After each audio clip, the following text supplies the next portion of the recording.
Bueno, hoy continuamos nuevamente con el libro Perturbaciones Espirituales. Vamos a ver en qué termina la historia de Eduardo, la historia del centro espírita del cual hemos estado pues discutiendo en capítulos anteriores. Hoy vamos a ver el capítulo que se llama Restablecimiento de la Dignidad. La semana pasada estuvimos viendo de que el doctor Becerra de Meneses en compañía de algunos hermanos como Manuel Filomeno de Miranda, Germano Pasos, entre otros, acudieron en ayuda de una institución espírita de gran prestigio, con muchos años, con muchas tareas, que había dado, digamos, que pie para la presencia de hermanos espirituales inferiores, especialmente en lo que atañía al director de la casa espírita, cuyo nombre era Eduardo. Este señor, nosotros, de acuerdo a los capítulos anteriores, sabemos que se enamoró de una hermana medium muy joven y con la cual pues está esperando un bebé. Eduardo es un hombre casado, director de la casa espírita, y naturalmente se encuentra en una dualidad de qué hacer. En el capítulo anterior vimos que ante la confirmación del hecho de que Iracema, la compañera, estaba embarazada, él le sugirió que abortara, algo que es contrario a la doctrina espírita. Recordemos que la doctrina espírita solamente se aprueba el aborto cuando está en peligro de la madre. Es la única excepción. De resto, es mejor pues tener el niño. Durante el desdoblamiento del sueño, Eduardo, Iracema, fueron atendidos por los mentores espirituales, especialmente el de la casa, porque el comportamiento de Eduardo e Iracema había alterado no solamente el orden físico de la casa espírita, sino también el psíquico, dando presencia a entidades enemigas del espiritismo, generadas, como nos decía el capítulo anterior, por las vicisitudes de la Inquisición, y que ahora se unían para atacar a todos los hermanos espíritas que diéramos, digamos, que cabida. Eduardo en el desdoblamiento del sueño fue atendido, lo mismo que Iracema, fueron aconsejados y resulta de que el resultado de esa tensión espiritual se ve reflejada en que al día siguiente él despierta y se encuentra a nivel interior con una serie de sensaciones. Una era el bienestar, otra el disgusto, que se alternaban en su interior precisamente a consecuencia de su comportamiento insensato. Nos muestran aquí que Eduardo en esa dualidad se acordó de la oración, de la meditación, y cuando se sumergió en esa satisfacción de orar, el pensamiento, el pensamiento y las intuiciones y los consejos que le habían dado en el desdoblamiento del sueño comenzaron a proporcionarle algo de armonía interior, que era lo que él en esos momentos necesitaba. Entonces, cuando él se conecta con esa oración, con esa herramienta que está disponible para todos, que a veces en esos momentos de problema olvidamos utilizarla, automáticamente el mentor espiritual, el hombre del vídeo, se aproximó a él a mostrarle, a inspirarle que ciertas decisiones ya no daban más espera, que era necesario tomarlas, con el objetivo de liberarse de la obsesión en la cual se había convertido en víctima. Recordemos en los capítulos anteriores que esa relación inadecuada de Eduardo con Iracema había traído tanto para Eduardo como Iracema la presencia de hermanos obsesores, y como ellos habían dado, digamos, abierto brecha, habían dado la oportunidad, en estos momentos ambos se encontraban fascinados. Eduardo, en ese momento de oración, sintió, sintió la necesidad de hacer unos cambios, no solamente en su vida personal, sino en la institución. Comenzó con la parte de la institución. ¿Qué hizo? Sencillamente citó una reunión de todos los directores de la institución, de la junta directiva, ¿Con qué propósito? Con el de renunciar a la presidencia. Indiscutiblemente también a nivel personal tomó la decisión de hablar con su esposa y su familia para ver qué hacían, porque también reconocía de que ya no existía ese amor de pareja que antes los unía. Toda esta reflexión, esta introspección generó en él muchas ganas de llorar. Cuando ocurre esto, estas introspecciones, uno siente la necesidad de llorar y es necesario llorar, pero con la oración en el pensamiento, en el sentimiento, en la boca, porque de esa manera ese llanto produce una liberación, nos ayuda a clarificar la mente, a clarificar el sentimiento y a tener esa sensación de alivio que muchas veces nosotros en esos momentos de prueba, en esos momentos de angustia necesitamos. Entonces él inmediatamente cogió, organizó su día, hizo los contactos y efectivamente en las horas de la noche se reunió con la junta directiva, con los directores, los demás directores y directivos de la Casa Espírita. Todos ellos aceptaron porque también toda la situación ellos la habían, digamos que no captado con todos los matices, pero sí sentían el disturbio. Y querían también expresar de que no estaban de acuerdo con ciertos comportamientos que observaban en él. Como toda reunión espírita, eso empezó con una oración. Esa oración nos ayudó a sintonizar a todos con las tareas, a atraer la presencia de los directores espirituales de la casa espírita, con el fin de poder, digamos que, encontrar soluciones. Lo primero que hizo Eduardo fue contar lo que estaba pasando, es decir, que se iba a divorciar de su esposa, Etelvina, que también eh, tenía embarazada a Iracema, y naturalmente esas noticias causaron mucha sorpresa entre los hermanos espíritas. Él dijo también que iba a renunciar porque no quería convertirse en la piedra del escándalo de la institución. Las personas eh, al principio, después de su reacción sorpresiva, comenzaron a tener comprensión.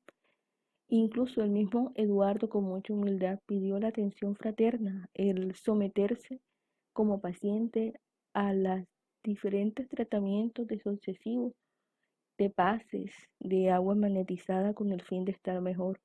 También mostró que él no se iba a retirar del centro espírita, se retiraba de la dirección, pero que podía, que quería pedirle a los compañeros la oportunidad de seguir trabajando, trabajando ya desde otro punto de vista.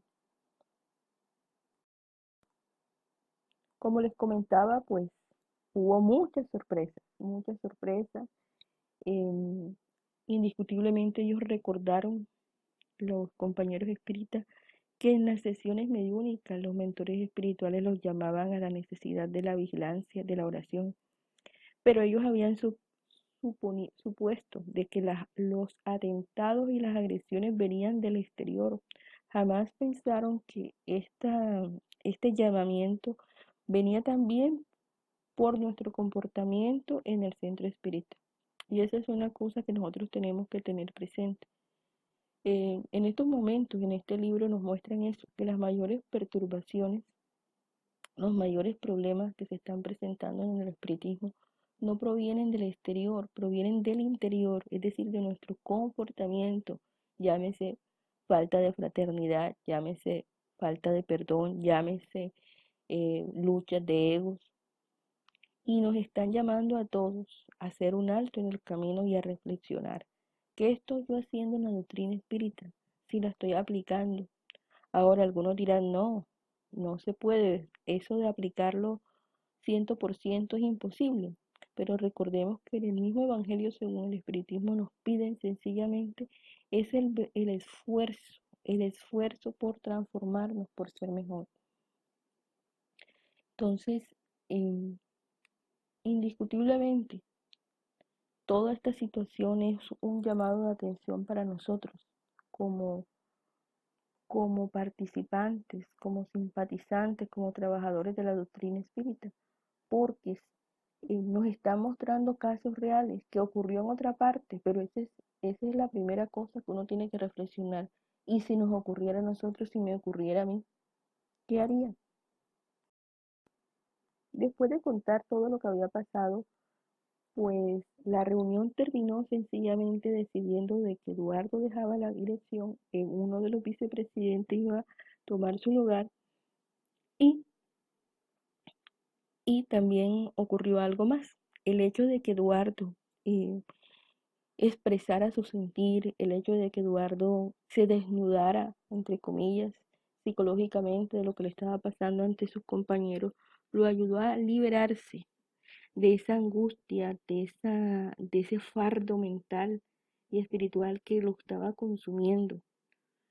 Entonces, vemos aquí también la necesidad de dialogar, de expresarnos con, y también la necesidad de escuchar. En esta doctrina nos llama mucho a la indulgencia, a no hacerle a otros lo que no nos quisieran que nos hicieran a nosotros, especialmente cuando son estos infortunios ocultos que salen a la luz. Nos gustaría a todos recibir discreción si estuviéramos en el lugar de Eduardo. Entonces el pedido es ese, a ser indulgentes, a ser discretos, a auxiliar y a dar la mano sin importar las personas que se nos acerquen. Después de haber arreglado la parte de la dirección del centro espírita, Eduardo se había abocado también a solucionar otro, digamos que otros protagonistas de su situación, que es su esposa Telvina y sus hijos.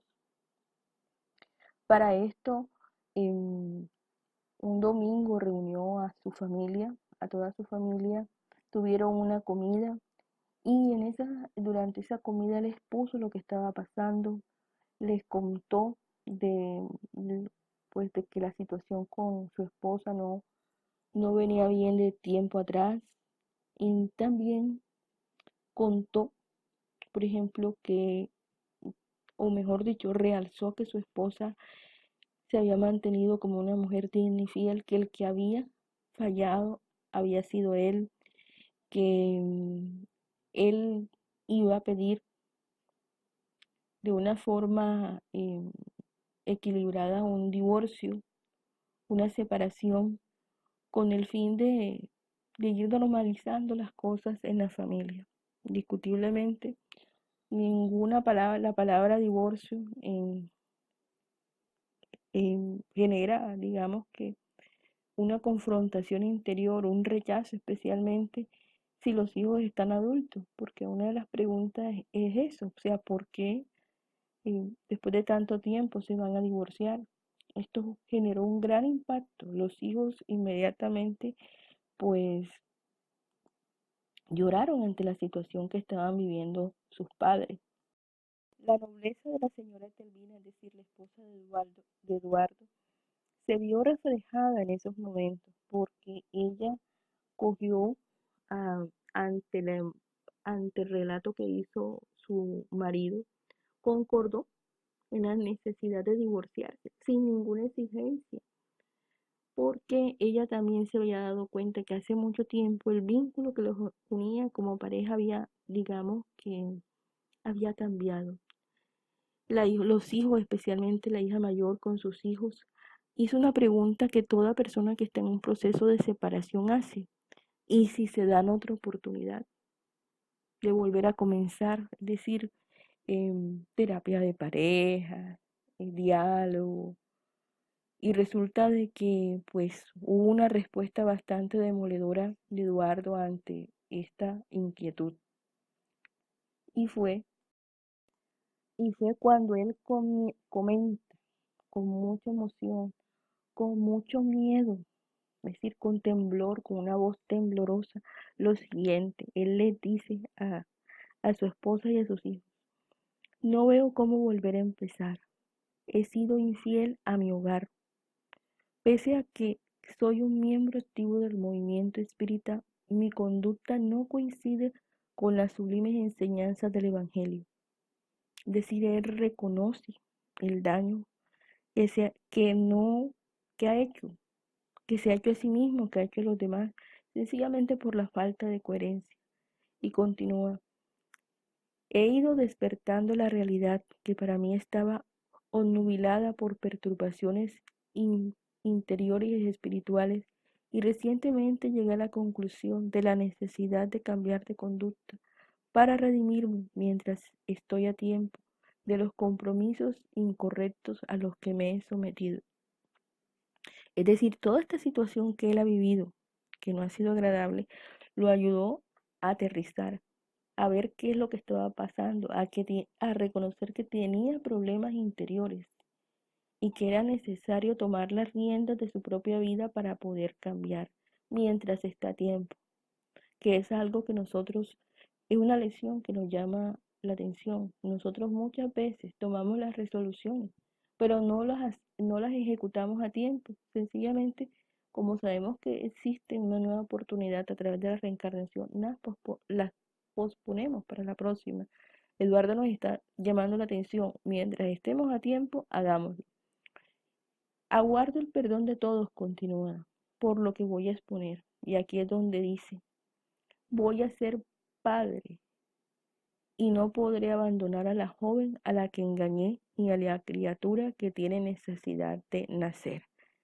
Esto es clave porque fue capaz de sincerarse ante su familia, de reconocer de que eh, gran parte de la responsabilidad que hubo en ese daño de ese matrimonio vino de él y que viene un hijo en camino, un hijo con la necesidad de nacer. Imagínense la sorpresa de todos al escuchar semejante noticia. Todo el mundo quedó en shock y ese shock se manifestó en el silencio.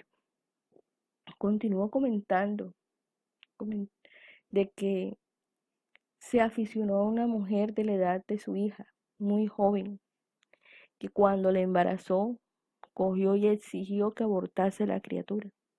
Y dice allí, debo haber estado loco, poseído o con ambos trastornos, puesto que en la tribuna espírita enseño que el aborto es un crimen repugnante. No soporto más tantos conflictos y estoy intentando redimirme mientras me queda tiempo. Ningún camino existe hacia la rehabilitación excepto la verdad, con todos los padecimientos que se presenten y las decepciones que provoqué inicialmente. Soy el Lázaro moral en busca de la salud, corriendo detrás de Jesús en la persona de mis hijos y de mi sufrida esposa. Jesús tuvo misericordia de todos y por cierto habrá de tenerla conmigo también. Si mis hijos y mi esposa fuesen capaces de entenderme, de perdonarme, y aunque les parezca difícil el perdón, al menos disculparme de las acciones pérfidas que he estado cometiendo. Todo esto para que Eduardo pudiera hacerlo, no estuvo solo a nivel espiritual. Allí en ese momento estaba el vídeo, estaban los guías de sus hijos, de su esposa, precisamente en ese momento familiar de gran importancia, sosteniéndolo a todos. Eduardo no sabía que ese valor, que ese coraje, esa energía que necesitó para hacer esa confusión venía con la ayuda de estos hermanos espirituales superiores. Y nos muestra aquí a este Señor viendo, viendo la necesidad de cambiar, la necesidad de pedir perdón.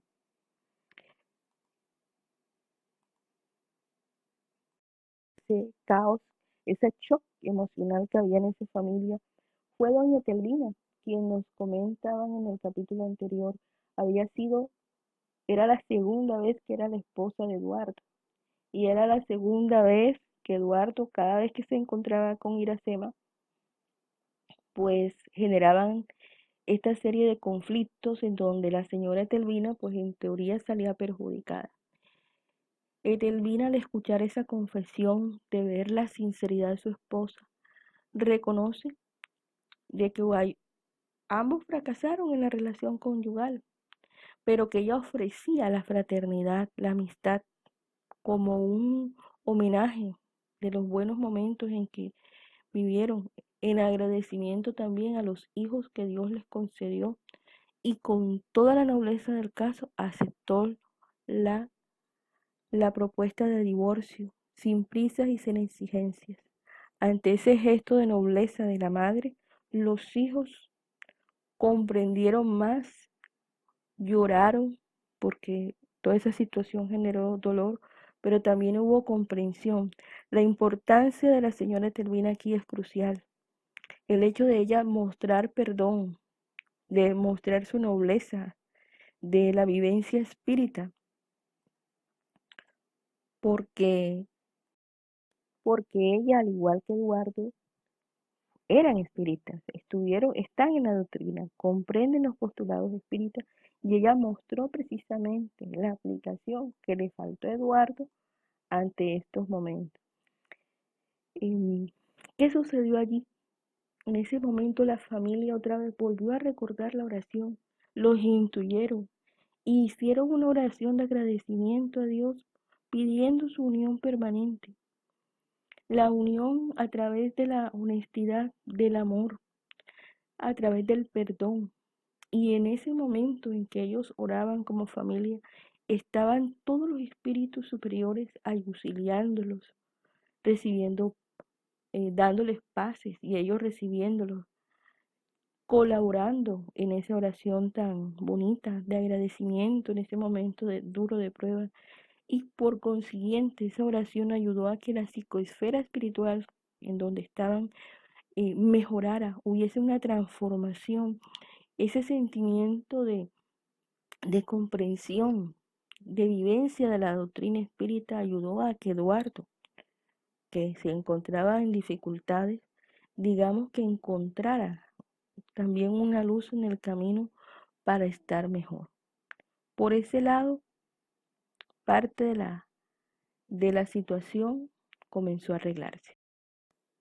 Manuel Filomeno nos describe también que Telvira había logrado con toda esa situación que vivió transmutar o encauzar el amor de pareja hacia un amor más sublime, es decir, un amor que superaba los límites de la comunión carnal. Ella miraba a Eduardo en estos momentos como un ser desdichado y sentía, a pesar de todo lo que estaba pasando, alivio. Alivio porque entendía mejor ya qué era lo que estaba sucediendo, ya sabía la verdad. Entonces, ese padecer que ella también a manera interior había sobrellevado en silencio comenzó también a aflojarse y reconoció que Eduardo la necesitaba a ella ahora como su amiga y que si él necesitaba su auxilio, ella no iba a dudar en dárselo en todo lo que fuera necesario. Entonces, aquí vemos también cómo la doctrina espírita muchas veces, bien vivida, bien sentida, nos ayuda a soportar ciertos infortunios ocultos que no son del dominio público, pero sí del privado nuestro. Entonces, depende de nosotros escoger, depende de nosotros aplicar. Solucionado, digamos que ese diálogo con la familia, ahora sí otro diálogo, y es cómo arreglar la situación entre Eduardo e Iracema, la muchacha que estaba esperando, la joven medium que estaba esperando un hijo de él y que él había insinuado de que abortara, que recordemos que en esa reunión que hubo en el desdoblamiento del sueño hubo una gran fricción también, una gran discusión, una gran molestia por todo lo que estaba sucediendo. Eduardo se encontró con Iracema no enseguida, esperó más de una semana, varios días para poderse reunir con ella, para encontrar también esa fuerza, esa fortaleza, ese coraje para sentarse y dialogar. Entonces, Iracema, con todo lo que estaba pasando, también estaba en una profunda depresión. Em, Igualmente, esa depresión eh, la sentía el bebé que estaba esperando.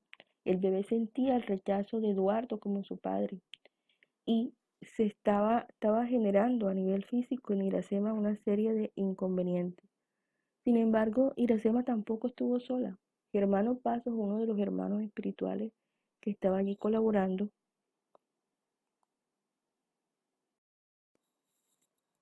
se encargó de proteger a Iracema durante el lapso de tiempo que hubo entre la atención espiritual en el desdoblamiento del sueño de ella y de Eduardo hasta el momento en que físicamente dialogaron. Indiscutiblemente, Iracema pues fue a ese diálogo muy angustiada, muy aturdida, porque necesitaba sencillamente hablar. La reunión entre Eduardo y Iracema ocurrió en la casa de Iracema, porque Iracema vivía sola.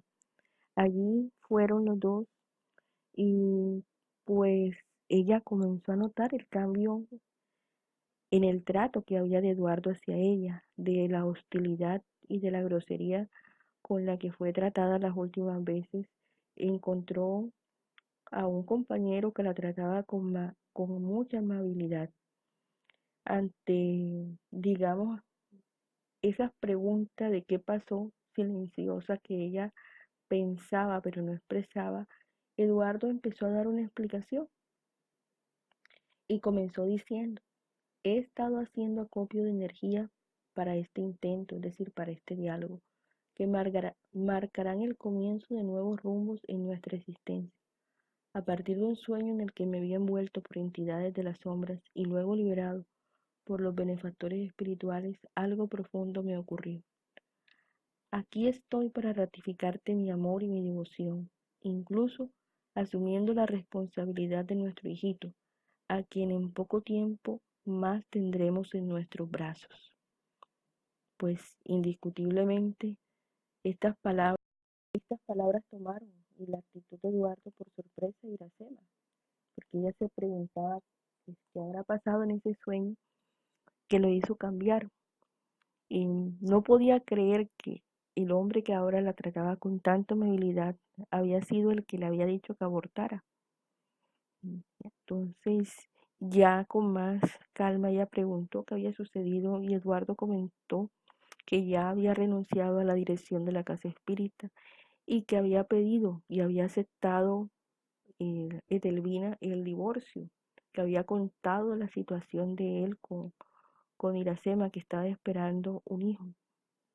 Indiscutiblemente, también le dijo la propuesta de vamos a formar un hogar sobre las bases de la sinceridad y del afecto eh, sincero, de la dignidad. Esta noticia le produjo a Iracema mucha alegría, mucha esperanza. Agradeció el valor, lamentó los perjuicios que había ocasionado, sintió mucha piedad por doña Delvina, por los hijos que eran adultos. Si Iracema hubiese recordado que no era la primera vez que, digamos, que dañaba su hogar, de pronto habría caído en una culpa, digamos, muy perjudicial. Por eso vemos aquí muchas veces el olvido del pasado como una forma de atenuar las culpas y de auxiliar para la recuperación de los actos improcedentes del pasado.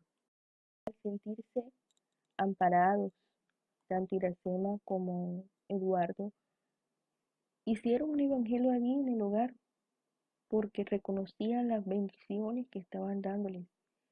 Y casualmente al abrir el libro apareció el tema obediencia y resignación, un tema que cuando uno lo lee genera varias emociones en, en, en uno, porque explica lo que es, cuáles son los conceptos de obediencia y de resignación.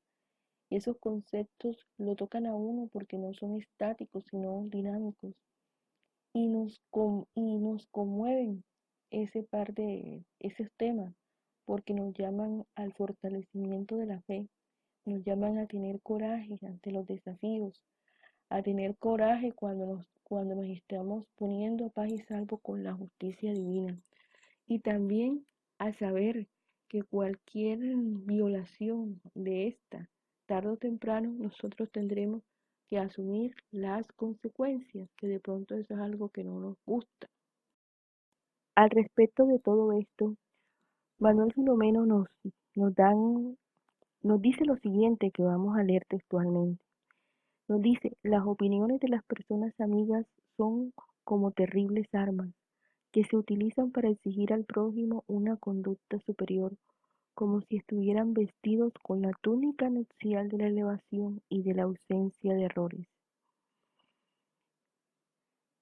Por eso, la lección del maestro en relación con la mujer sorprendida en adulterio sigue vigente y oportuna.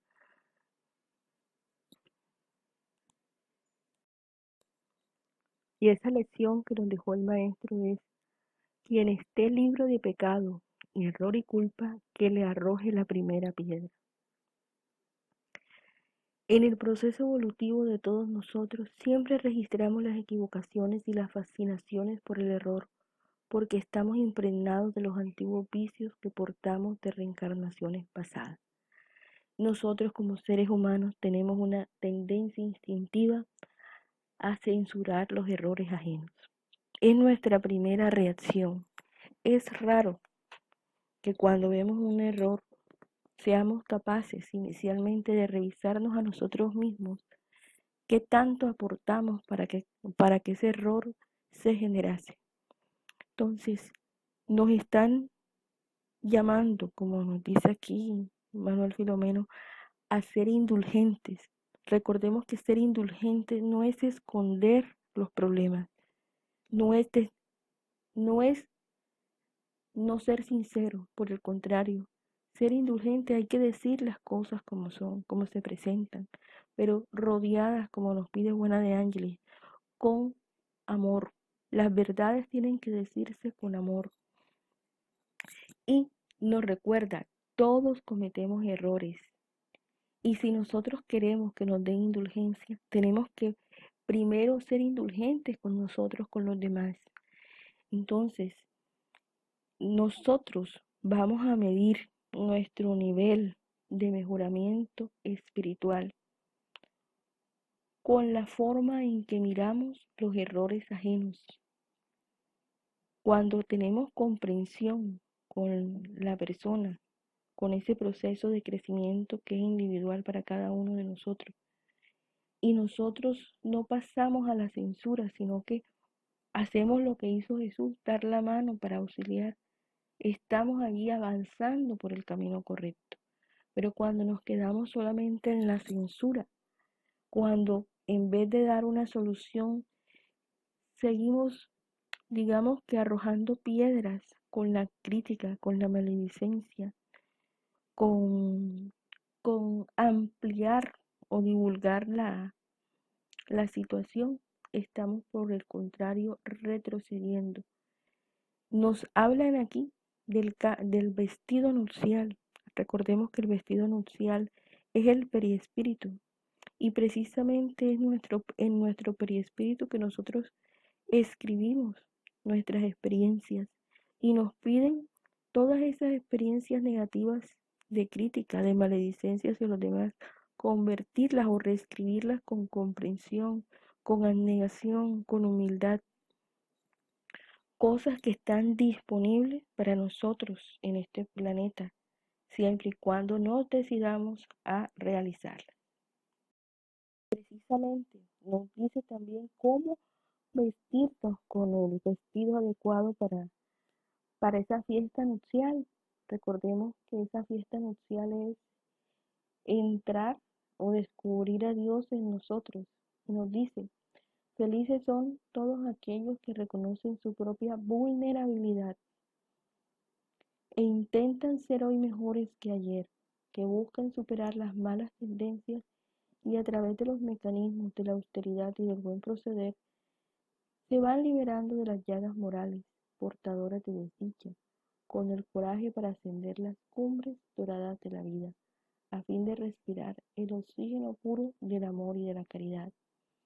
Nos hablan aquí de esa, de ese autoconocimiento, de ese conócete a ti mismo que nos habla la pregunta 919a, donde Agustín de Hipona nos da muchos consejos a través de la explicación de esa cita que estaba en el santuario de Delfos, que fue, digamos que, difundida por Sócrates. Conócete a ti mismo. ¿Y cómo nos conocemos a nosotros mismos? Nos decía Agustín, cuando nos examinamos a diario, cuando hacemos un balance de nuestro día, donde miramos en dónde fallamos y en dónde acertamos y nos piden a ver tanto el ensayo como el error, como experiencias, como oportunidades de mejora. Nos llama allí también a identificar nuestras malas tendencias, que trabajadas van a ser nuestras virtudes, y nos llaman también a que cada vez que nosotros nos liberamos de las llagas morales, que hacemos ese trabajo interior, vamos desarrollando la fe, el coraje, vamos ascendiendo a nivel espiritual, nuestro perispíritu se va depurando y esa depuración hace que captemos mejor el verdadero sentido del amor y de la caridad. Ese es el enfrentamiento, nuestro proceso evolutivo, que es personal e intransferible, que cada uno tiene diferentes procesos, en donde nosotros trabajamos buscando aquello que aún no hemos superado, buscando transformar, porque nos dice Juana de Ángeles, no es que uno va a dejar lo negativo allá escondido en el sótano, no, uno lo saca con el fin de transformarlo. Nuestras imperfecciones, con el trabajo adecuado, con ese cambio interior a largo plazo, serán nuestras virtudes, basadas o agrupadas en en la caridad y en la humildad a la cual nos están llamando. Digamos, esta conclusión parcial de la historia entre Eduardo, Etelvina, Iracema y los espíritus desencarnados que generaron todo este, este conflicto, ¿ya? Nos hacen ver precisamente de que todos estamos expuestos a estas vicisitudes, que por el hecho de ser espíritas no estamos exentos. Por eso es que nos piden tanto la oración y la vigilancia. Por eso es que nos recuerdan el poder de la oración. Nos recuerdan también la indulgencia, porque muchas veces al expresar nuestros sentimientos, estamos nosotros mostrando nuestra vulnerabilidad. Y nosotros, los que a veces nos toca escuchar, ya, porque todos en algún momento escuchamos lo que otros, tener esa indulgencia hacia el hermano, que cualquier persona que se acerque a nosotros salga en mejores condiciones de cuando llegó. Y esto solamente se logra precisamente a través del trabajo interior, esa comprensión que tanto queremos que nos den a los demás hacia nosotros, pero debemos nosotros trabajarla primero de adentro hacia afuera. Compañeros, muchísimas gracias. Esperamos que nos acompañen en el siguiente capítulo.